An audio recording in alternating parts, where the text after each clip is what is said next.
فطرني وإليه ترجعون أأتخذ من دونه آلهة إن يردني الرحمن بضر لا تغني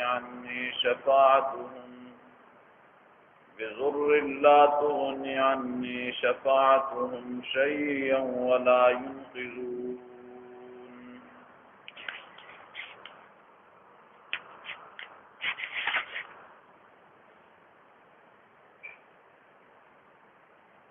اس سے پہلے آپ نے یہ بات سن لی کہ خالق ارض و سما نے مصر کی مشہور بستی انطاکیہ کے اندر اپنے 2 پیغمبروں کو بھیجا. ان 2 پیغمبروں نے اس بستی کے اندر دن رات محنت کر کے ان لوگوں کو مسئلہ توحید سمجھانے کی پوری کوشش کی، مسئلہ رسالت کو سمجھانے کی پوری کوشش کی، مسئلہ قیامت کو سمجھانے کی پوری کوشش کی. جب انسان کی قسمت بری ہو جائے پھر اسے کوئی بات سمجھ نہیں آتی. ان لوگوں نے نہ اللہ کی وحدانیت کو مانا اور نہ ہی رسالت کو ماننے کی کوشش کی اور نہ ہی مسئلہ قیامت کو ماننے کی کوشش کی. خالق ارض و سما فرماتے ہیں یہ میرے 2 پیغمبر تھے. پھر ہم نے تیسرا پیغمبر بھی بھیجا. پھر ان 3 پیغمبروں نے محنت کی. لوگ مسلسل انکار کرتے چلے گئے، مسئلہ توحید کو ماننے کے لیے تیار نہ ہوئے، یہاں تک کہ ایک دن لوگوں نے ان 3 پیغمبروں کو گھیرے میں لیا کہ ہم روزانہ تمہاری لا الہ الا اللہ کی رٹ سے تنگ آ گئے، آج ہم تمہیں نہیں چھوڑیں گے. پیغمبر کا یہ حوصلہ ہوتا ہے، وہ جان تو دے دیتا ہے پر اللہ کی وحدانیت سے پیچھے ہٹنے کے لیے تیار نہیں ہوتا. یہ پیغمبر کا حوصلہ ہے. ایک دن کے اندر بنی اسرائیل نے 70 انبیاء کو شہید کر دیا. انبیاء شہید ہو گئے پر مسئلہ توحید کے اوپر سمجھوتا نہیں کیا.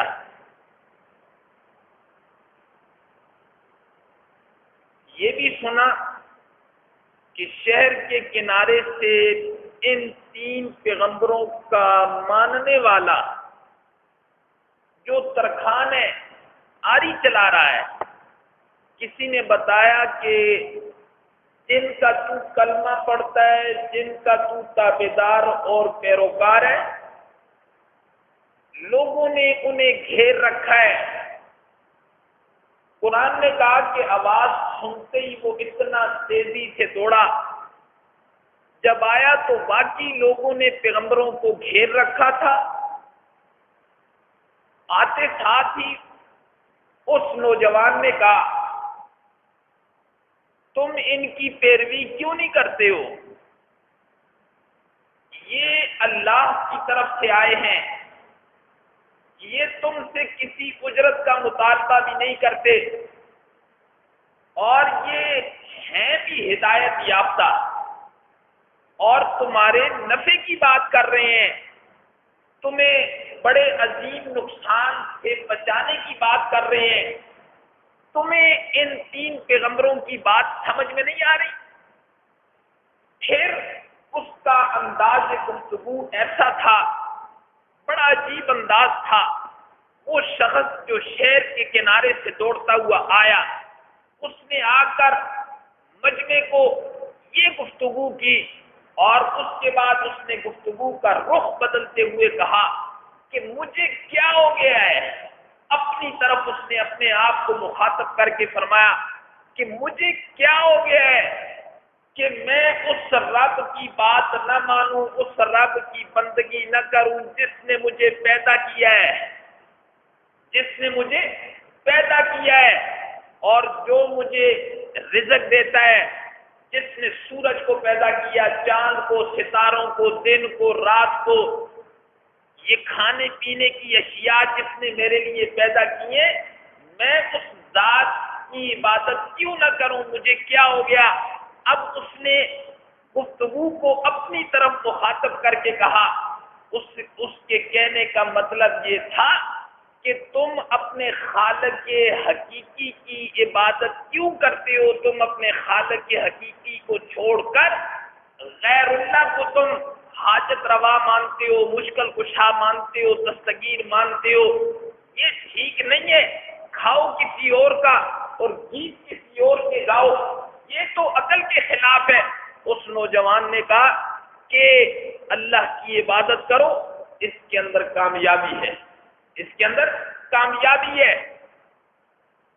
یہ پوری گفتگو کر کے جب وہ فارغ ہوا تو لوگوں کا رخ نبیوں سے پھر گیا، اور قرآن نے کہا کہ اس نوجوان کی طرف ہوا، ایسا سخت ہوا کہ ان لوگوں نے بجائے اس کے کہ اس نوجوان کی بات کو سنتے سمجھتے اور اللہ کے انبیاء کی تصدیق کرتے، اس سے ہٹ کر انہوں نے اس نوجوان کو اتنا مارا، اتنا مارا، اتنا مارا۔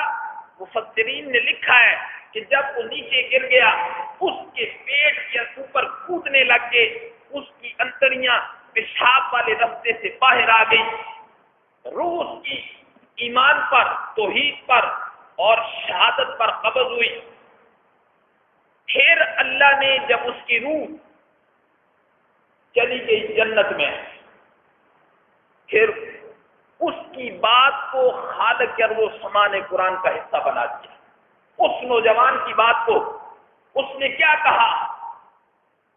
کاش کہ میری قوم کو میرے اس حال کا پتہ چل جاتا، میری قوم کو میرے اس حال کا پتہ چل جاتا کہ اللہ نے تو مجھے بخش دیا ہے اور بڑے ہی باعزت لوگوں کے اندر میرا شمار کیا ہے۔ کاش کہ میری قوم کو میری اس بات کا پتہ چل جاتا۔ وہ اللہ کی وحدانیت کا اقرار بھی کرتی، پیغمبروں کی رسالت کی تصدیق بھی کرتی، اور مسئلہ قیامت کو بھی سمجھنے کی کوشش کرتے۔ کاش کہ میری قوم کو اس بات کا پتہ چل جاتا۔ جب انسان مرتا ہے، حدیث کے اندر آتا ہے، جب انسان مرتا ہے اس کا تعلق یا جنت کے ساتھ جڑ جاتا ہے یا جہنم کے ساتھ جڑ جاتا ہے۔ کیوں ہی جب اس کا سانس نکلتا ہے اس کا تعلق جنت سے جڑتا ہے یا جہنم سے جڑ جاتا ہے۔ اور جو نیک آدمی ہوتا ہے، مومن آدمی ہوتا ہے، اس کے پاس دو فرشتے آتے ہیں، ایک مبشر اور دوسرا بشیر۔ اور جو فاسق ہوتا ہے، فاجر ہوتا ہے، کافر ہوتا ہے، منافق ہوتا ہے، مشرک ہوتا ہے، اس کے پاس آتے ہیں منکر اور نکیر۔ پھر تین سوال ہوتے ہیں، رب کون ہے، نبی کون ہے، دین کیا ہے۔ اگر بندہ مومن ہے نا، بڑی تسلی سے جواب دیتا ہے، میرا رب اللہ ہے، میرے نبی محمد الرسول اللہ صلی اللہ علیہ وسلم ہے، میرا دین اسلام ہے۔ حدیث کے اندر آتا ہے جب وہ مومن بندہ تینوں سوالوں کا جواب دے دیتے ہیں نا، فرشتہ جہنم کی کھڑکی کو کھول دیتا ہے۔ وہ گھبرا جاتا ہے کہ میں نے تینوں سوالوں کا جواب تو ٹھیک دیا ہے، جہنم کی کھڑکی کھول دی گئی ہے۔ فرشتہ کہتا ہے گھبرانے کی ضرورت نہیں ہے، یہ کھڑکی اس لیے کھولی ہے، اگر تو صحیح جواب نہ دیتا تو تیرا مقام یہ ہونا تھا۔ پھر اس کے بعد کھڑکی کو بند کر دیا جاتا ہے اور جنت کی کھڑکی کو کھول دیا جاتا ہے۔ یہاں اس شخص کے بارے میں مفسرین نے لکھا ہے کہ اللہ نے قانون تو یہ ہے کہ قیامت کے بعد جنت اور جہنم کے اندر ڈالا جائے گا، لیکن بعض مفسرین نے لکھا ہے اللہ قانون کا محتاج نہیں ہے، اللہ نے اس شخص کو سیدھا جنت کے اندر ٹھکانہ دے دیا، جنت کی نعمتوں کے اندر چلا گیا۔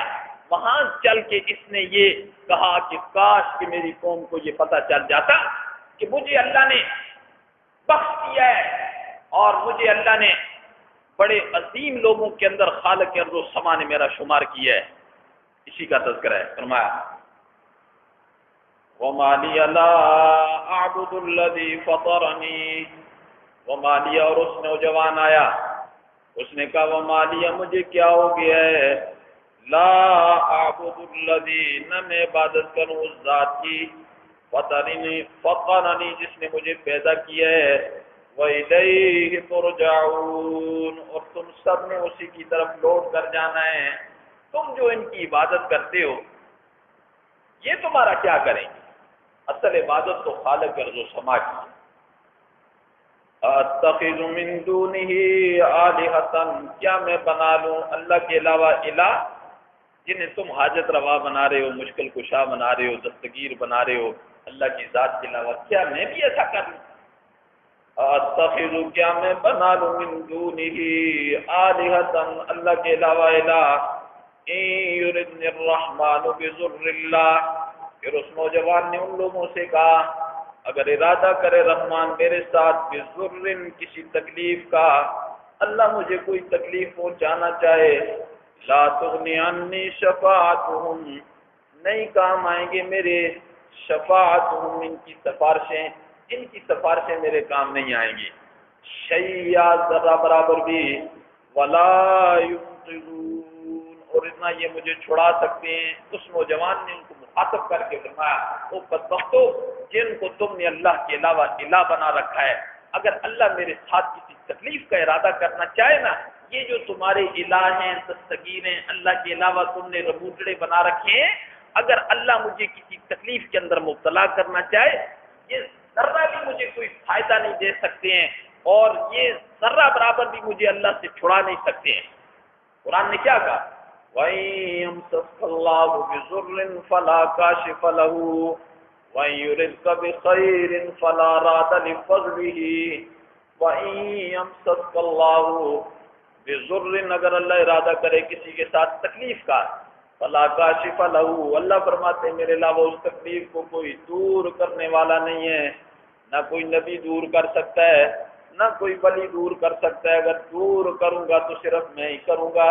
وَإِن يُرِدْكَ بِخَيْرٍ، اگر میں کسی کے ساتھ خیر کا ارادہ کر لوں، فَلَا رَادَ لِفَضْلِهِ، بس اللہ فرماتے ہیں میرے اس ارادے کو کوئی رد نہیں کر سکتا جس کے ساتھ میں خیر کا ارادہ کروں۔ حضرت حدیث کے اندر آتا ہے رسول اللہ صلی اللہ علیہ وسلم گدے پر سوار ہیں، آپ نے گدے کی سواری بھی کی، خچر کی بھی کی، گھوڑے کی بھی کی، اونٹ کی بھی کی، اور پیچھے آپ کے چچا کے بیٹے حضرت عبداللہ ابن عباس ہیں، بڑی چھوٹی سی عمر ہے، جس وقت امام الانبیاء کا انتقال ہوا ان کی عمر 10 سال تھی، حضرت عبداللہ ابن عباس کی عمر 10 سال تھی، اور بڑے ذہین فتین تھے، حافظہ بڑا مضبوط تھا۔ امام الانبیاء نے ان کے لیے دعا کی، پیچھے بیٹھے ہوئے حضرت عبداللہ ابن عباس فرماتے ہیں مجھے نصیحت کی امام الانبیاء نے، احفظ یحفظ کا، اللہ کے جو تجھ پر حقوق ہیں ان کی حفاظت کر، اللہ تیری حفاظت کرے گا، جو تیرے اوپر اللہ کے حقوق ہیں تو ان کی حفاظت کر لے، اللہ تیری حفاظت کرے گا۔ اور دوسرا کہا وَإِذَا سَأَلَكَ، جب تو سوال کرے فَاسْأَلِ اللَّهَ، تو سوال کرنا ہے صرف اللہ سے۔ یہ کون کہہ رہے ہیں؟ امام الانبیاء حضرت عبداللہ ابن عباس فرماتے مجھے کہا کہ جب سوال کرنے کی ضرورت پڑے تو صرف اللہ سے سوال کرنا ہے، کسی اور سے سوال نہیں کرنا۔ اور تیسری نصیحت حضرت عبداللہ ابن عباس فرماتے ہیں کہ مجھے جو کی وہ یہ تھی کہ جب مدد طلب کرنے کی ضرورت پڑے تو مدد طلب کرنی ہے کس سے؟ اللہ سے مدد طلب کرنی ہے، اللہ کی ذات کے علاوہ کسی سے مدد طلب نہیں کرنی ہے۔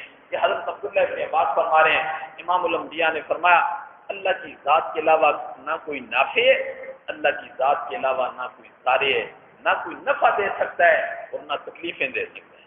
تو اس نوجوان نے کہا مجھے کیا ہو گیا ہے اگر میں اللہ کی ذات کے علاوہ یہ دوسرے جن کو تم نے معبود بنا رکھا ہے، اگر میں ان کی عبادت کرنے لگ جاؤں گا تو یہ اللہ کے دربار میں کھڑے ہو کر مجھے ذرہ برابر بھی اگر اللہ مجھے پکڑ لے تو یہ نفع نہیں دے سکتے۔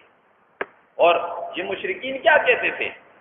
ہؤلاء شفعاؤنا، ہم ان کی پوجا اس لیے کرتے ہیں کہ یہ ہماری سفارشیں کریں گے اللہ کے پاس۔ اللہ نے وہ ذکر کر دیا قرآن میں، ما نعبدهم الا ليقربونا الى الله زلفا، ہم ان کی عبادت نہیں کرتے مگر صرف اس لیے کہ یہ مرتبے میں ہمیں اللہ کے قریب کر دیں۔ اللہ نے فرمایا نہیں، نہ یہ سفارش کریں گے نہ یہ مرتبے میں کچھ کر سکتے ہیں، اگر کرے گا تو کون کرے گا؟ صرف اللہ کرے گا۔ انی اذا لفی ضلال مبین، پھر اس نوجوان نے کہا اس وقت تو میں کھلی گمراہی کے اندر پڑ جاؤں گا اگر میں ان کی عبادت کروں۔ انی آمنت بربکم، بے شک میں ایمان لے کر آیا۔ بڑی کھلی تقریر کی اس نوجوان نے، اس نے کہا انی آمنت بربکم، بے شک میں ایمان لے کر آیا۔ سن لو سارے مشرکو، میں ایمان لے کر آیا تمہارے رب پر، فاسمعون، تم اس بات کو سن لو۔ اس کے بعد ان لوگوں نے اسے پکڑا اور اسے مارنا شروع کر دیا یہاں تک کہ وہ شہید ہو گیا اور چلا گیا وہ جنت کے اندر۔ پھر جنت میں چل کے اس نے کیا کہا؟ اللہ فرماتے ہیں قیل ادخل الجنہ، ہم نے کہا جنت کے اندر داخل ہو جا۔ اس نوجوان کو ہم نے کہا جنت کے اندر داخل ہو جا۔ جب جنت میں داخل ہو گیا تو قال، اس نے کہا یا لیت قومی یعلمون، کاش کہ میری قوم کو اس بات کا پتہ چل جاتا، اللہ نے مجھے بخش دیا ہے، کاش کہ میری قوم کو اس بات کا پتہ چل جاتا کہ ما غفر لی ربی، میرے رب نے مجھے بخش دیا ہے، وجعلنی من المکرمین، اور کر دیے میرے رب نے مجھے باعزت لوگوں میں سے۔ پھر اللہ فرماتے ہیں جب انہوں نے اس نوجوان کو شہید کر دیا، اس کے بعد ہم نے اس قوم کو تباہ و برباد کرنے کے لیے، غرق کرنے کے لیے آسمان سے کوئی لشکر نہیں بھیجا، آسمان سے کوئی لشکر نہیں بھیجا۔ کئی مرتبہ اللہ نے آسمان سے فرشتے بھیجے، خندق کا موقع ہے، حنین کا موقع ہے، بدر کا موقع ہے۔ حضرت عبد الرحمن ابن عوف فرماتے ہیں عشرہ مبشرہ میں سے ہیں حضرت عبد الرحمن ابن عوف، جنہیں دنیا میں امام الانبیاء نے جنت کی بشارت دے دی تھی کہ عبد الرحمن فی الجنہ، عبد الرحمن تو جنت میں جائے گا۔ حضرت عبد الرحمن ابن عوف فرماتے ہیں ایک میدان میں نے دیکھا کہ دو آدمی ہیں، سفید کپڑے پہنے ہوئے ہیں، سفید پگڑی ہے، گھوڑوں پر ہیں، ان کے ہاتھ کے اندر بڑی سخت چابک ہے، جس کافر کو ایک مارتے ہیں نا وہ زمین کے اوپر کھڑک کے نیچے گر پڑتا ہے اور اس کا سانس نکل جاتا ہے۔ میں نے دیکھا یہ ہمارے ساتھیوں میں سے تو نہیں ہے۔ میں نے امام الانبیاء کے سامنے تذکرہ کیا، آپ نے فرمایا ایک جبرائیل ہے اور ایک میکائیل ہے، جن کو اللہ نے ہماری مدد کے لیے بھیجا ہے، انسانی صورت کے اندر ہے۔ شاعر بھی کہتا ہے فضائے بدر پیدا کر فرشتے تیری نصرت کو، اتر سکتے ہیں گردوں سے کتار اندر کتار اب بھی۔ ایمان اگر وہ صحابہ والا ہو تو فرشتے تو اب بھی وہی ہیں، اللہ تو اب بھی وہی ہے۔ ایمان کی کمی ہے نا، تو اللہ نے فرمایا ہم نے اس موقع پر فرشتے نازل نہیں کیے، وہ بڑا لشکر نازل نہیں کیا۔ پھر ہم نے کیا کیا ان لوگوں کے ساتھ؟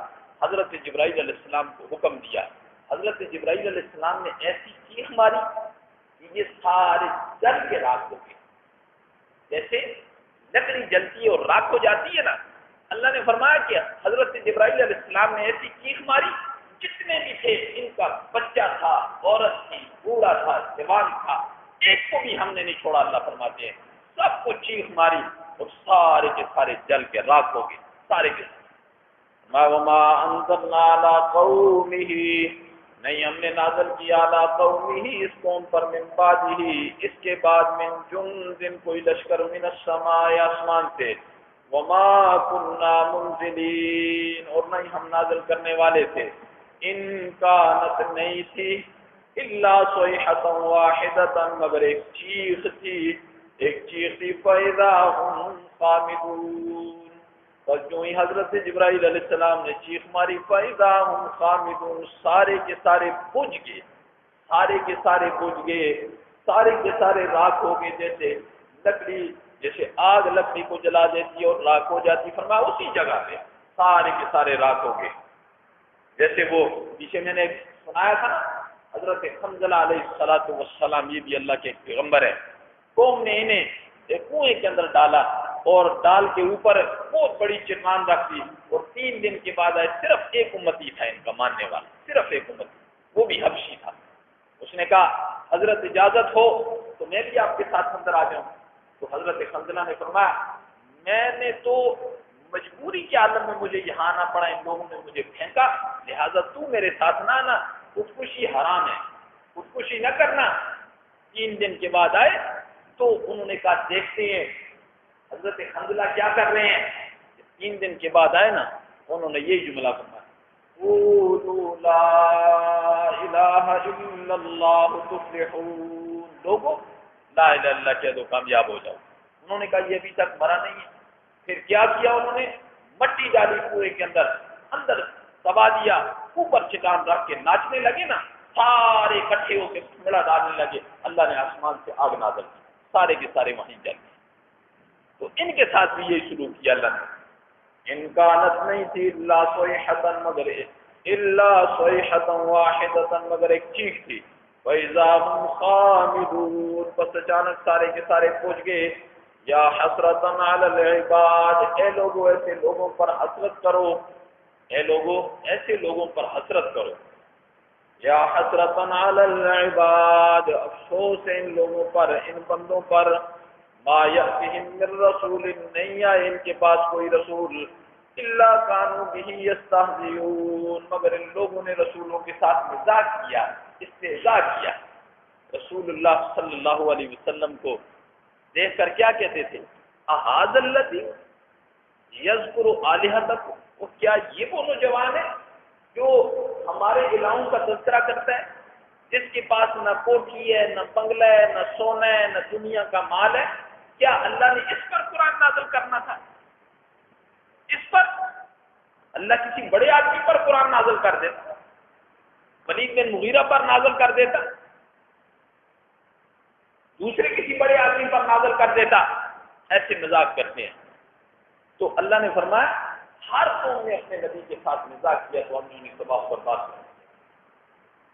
یا حسرتاً، افسوس ہے، علی العباد، بندوں پر، ما یأتیہم من رسول، نہیں آئے ان کے پاس کوئی رسول، الا کانوا بہ یستہزئون، مگر وہ ان کے ساتھ مذاق کرتے ہیں. الم یروا کم اہلکنا، انہوں نے دیکھا نہیں ہے. یہ 2 سفر کرتے ہیں، ایک گرمی میں ایک سردی میں، رحلۃ الشتاء والصیف. جی ملک شام جاتے ہیں، دوسری جگہ جاتے ہیں، رستے میں یہ بستیاں نہیں دیکھتے کتنے بڑے بڑے لوگوں کو ہم نے تباہ و برباد کر دیا. قوم عاد کی بستی دیکھتے ہیں، قوم سمود کی بستی دیکھتے ہیں، قوم شعیب کی بستی دیکھتے ہیں، قوم لوط کی بستی دیکھتے ہیں. یہ طاقت میں بھی تم سے زیادہ تھے، مال میں بھی تم سے زیادہ تھے، جی اولاد میں بھی تم سے زیادہ تھے. انہوں نے نافرمانی کی، ہم نے انہیں کیسے تباہ و برباد کر دیا. فرمایا مشرکو باز آ جاؤ، اگر تم باز نہ آئے تو میں تمہیں بھی ایسی تباہ و برباد کروں گا جیسے میں ان لوگوں کو تباہ و برباد کیا. الم یروا کم اہلکنا، کیا انہوں نے دیکھا نہیں ہے کتنی ہم نے ہلاک کی ہیں قبلہم، ان سے پہلے، من القرون، بستیاں، انہم الیہم لا یرجعون. بتاؤ ذرا نا یہ لوگ واپس اپنی بستیوں میں لوٹ کر آئے جن کو ہم نے تباہ و برباد کیا، اتنا مال کمایا، اتنی جائیداد بنائی، اتنی دولت بنائی، تو کیا وہ یہ تو واپس آئے؟ اللہ نے فرمایا واپس تو نہیں آئے. اب انہوں نے واپس آنا بھی نہیں. اور ان کی جائیداد، ان کا مال، ان کی دولت، ان کا پیسہ، اگر وہ پھر ہر سے مال واپس آ بھی جائیں، جیسے پہلے نہیں بچا سکے تو اب دوبارہ بھی نہیں بچائیں. اللہ نے فرمایا انہم الیہم لا یرجعون، بے شک وہ ان کی طرف واپس لوٹ کر نہیں آئے. وَإِن كُلٌّ لَمَّا جَمِيعٌ لَدَيْنَا مُحْضَرُونَ، اور نہیں ہیں یہ سارے کے سارے، نہیں ہیں یہ سارے کے سارے مگر جمع کر کے حاضر کیے جائیں گے ہمارے سامنے. اللہ کی عدالت لگے گی. دوسری جگہ فرمایا خاشعۃ ابصارهم ترهقهم ذلہ، ان کی آنکھیں جھکی ہوئی ہوں گی سارے کافروں کی، سارے مشرکوں کی آنکھیں جھکی ہوئی ہوں گی، خاشیتاً ابصارہم ترہقہم ذلہ، آنکھیں جھکی ہوئی ہوں گی اور ذلت اور رسوائی ان کے چہروں کے اوپر طاری ہوگی۔ فرمایا جو ایمان والے ہوں گے وہ بڑے بڑے تختوں پر بیٹھے ہوں گے، ان کے چہرے تر و تازہ ہوں گے، وہ خوش ہوں گے۔ وَإِن كُلٌّ لَّمَّا جَمِيعٌ لَّدَيْنَا مُحْضَرُونَ، اور نہیں یہ سارے کے سارے جمع کیے جائیں گے، اور نہیں ہے سارے کے سارے مگر جمع کیے جائیں گے لدینا محضرون، ہمارے سامنے قیامت والے۔ دعا ہے کہ اللہ تبارک و تعالی ہمیں صحیح معنی میں قرآن و سنت کے مطابق عمل کرنے کی توفیق نصیب فرمائے۔ اللہ ہماری ایمان کی حفاظت فرمائے۔ دنیا سے جانے کا وقت ہے تو اللہ ایمان کی سلامتی کے ساتھ اللہم صلی علی محمد اللہم بارک علی محمد صلی اللہ تعالی علی خیر خلق محمد